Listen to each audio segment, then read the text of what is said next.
Efter afspærringen af Tingbjerg tidligere på dagen er Mads og hans patrulje klar til nye opgaver. Vi får en melding om, at der er sket et færdselsuheld nede på Vasbygade, hvor der er en bil, der har påkørt en kvindelig cyklist.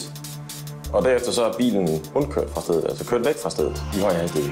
Der er på et tidspunkt en patrulje, der ligger lige i nærheden, som får visuel kontakt til den her bil, som er på vej væk fra stedet i høj hastighed. Og det er i sådan en situation, hvor man smider alt, man har i hænderne for at først og fremmest at hjælpe de kolleger, som har brug for at fange ham med banditten her. Og så for også fordi, at vi synes, at det er selvfølgelig alvorligt, at man stikker af fra politiet. Vi skal til venstre nu, ikke? Følg undervognen. Vi bliver nødt til, i modsætning til gerningsmanden, at tage højde for andre trafikanter på vejene og færdselsregler osv., så vi kan ikke bare blæse over røde lys med 200 i timen. Vi bliver nødt til at tænke på alles sikkerhed i det her. Og det er en hvid bimmer. Vi får en melding om, at det er en nyere BMW, en hvid nyere BMW M3, og altså, hvis man har en lille smule forstand på biler, så ved man, at det er en racerbil i en almindelig bils forklædning, så den er meget, meget hurtig, den bil. Alle disponible patruljer er sat ind i jagten på flugtbilisten, så også Søren og Kim fra hundepatruljen deltager i eftersættelsen. Du skal ned og spærre herovre, Kim, og være på her. Den kører også derovre. Den kører derovre, gør den ikke det? Det er sats. Med sidst kørte den sydover. Oscar 1 siger, at man fortsætter ud af at passere Sydhavns Plads, og det er ud af Skandiagade og videre Sydhavnsgade mod Amager. Yes, den kommer her. Søren og Kim satser på, at BMW'en dukker op i en motorvejssammenflætning på Amager og lægger sig på lur. Oscar 1 siger, at vi har en patrulje tættere på, tager til 32, det må være dig. Kan du se ham? Kommer der lige om lidt.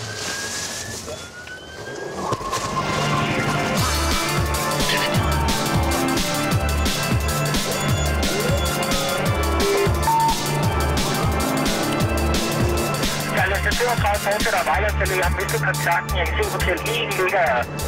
Det er Amager-motorvejen udadgående, vi eftersætter. Hotel 1 skifter.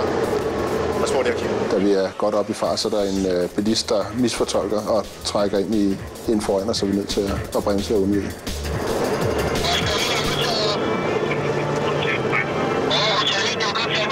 BMW'en kører op imod 300 km i timen og forsvinder af syne. Håbet er nu, at det lykkes en anden patrulje at opsnappe den. Jeg ved, Havnevej, Hotel 1 skifter.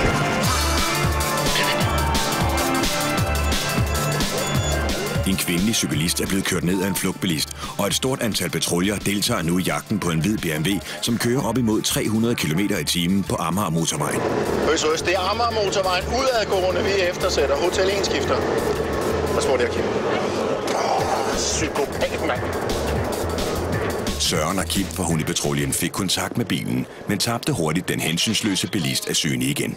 Det er fordi, den er M3, så kan vi ikke følge med. Hos kollegaen Mads fra politiets specialgruppe kommer der nye informationer over radioen.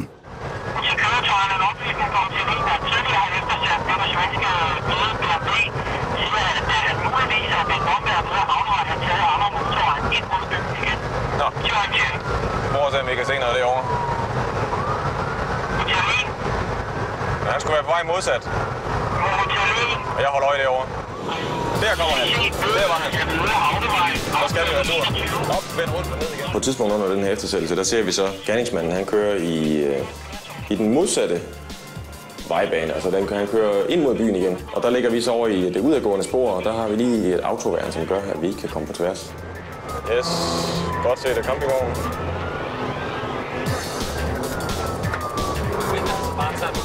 Jamen, han sagde, at Oscar 1 havde set dem køre mod Sydhavns Plads. Jeg spørger, han ikke kan lave noget. Der er på et tidspunkt nogen, som har været smarte og lægge nogle sømmer ud på vejen derude, for at få... Hvis gerningsmanden kører den vej, så punkterer vi hjulene på hans bil, og så kan han ikke køre mere. Stingerspikes, det er en sømmåtte, som man kan kaste ud på vejen. Og så ved hjælp af nogle hule metalrør, så punkterer vi dækkene på bilen i løbet af meget, meget kort tid.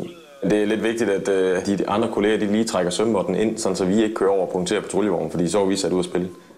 Alle til køretøjerne ligger omkring afkørslerne fra Fælles og retning ud mod lufthavnen. Charlie 15 er ikke sikker på, om han kan være kørt fra der, så rundt i områderne omkring afkørslerne fra Fælles afkørsel 19. Han kunne køre ind på Fils, faktisk. Gå ind og lægge sig ind i parkeringskælderen Fils. Og så bliver han filmet, det gør han så nok ikke. Det var oplagt, der er en masse biler derinde. Jeg ved godt, at Samtidig så slipper de fra os, og sådan er det. Altså, vi skal hele tiden, som sagt, huske at tænke på de andres sikkerhed også. Vi kører ikke efter banditterne der for enhver pris. Hotel 10, umiddelbart ikke alvorligt. Vores patrulje, der kørte efter først, havde set et vidne, der havde taget hånd om det, og umiddelbart ikke behov for ambulance eller noget. På et tidspunkt får vi så at vide, at det er ikke så alvorligt med hende cyklisten, og hun har selv været i stand til at tage en taxa ind til skadestuen på Frederiksberg. Men ikke desto mindre, så fortsætter vi stadigvæk den her eftersættelse. Jamen, er man ikke dum at køre ind her med alt det overvågning der? Ja, så. Det er heller ikke nødvendigvis, fordi de skarpeste ting i skuffen, der gør sådan noget. Den her biljagt, om man vil, den ender jo med, at vi mister ham, gerningsmanden. Han kører fra os. Køretøjet det er svensk indregistreret, så vi tænker også straks på, at han vil gerne tilbage til Sverige. Og rigtig nok, så sætter han kursen ud mod Sverige. Men løbet er ikke helt kørt for os, fordi vi har hans nummerplade, og så kan han ikke gemme sig. Patruljevognen er ude. Han har kørt af ved Tornbyt op, eller ved lufthavnen, og så er han bare ned i en små gader, og så bare væk. Det er ikke noget, jeg ligger søvnløs over om natten. Vi får ham en anden gang.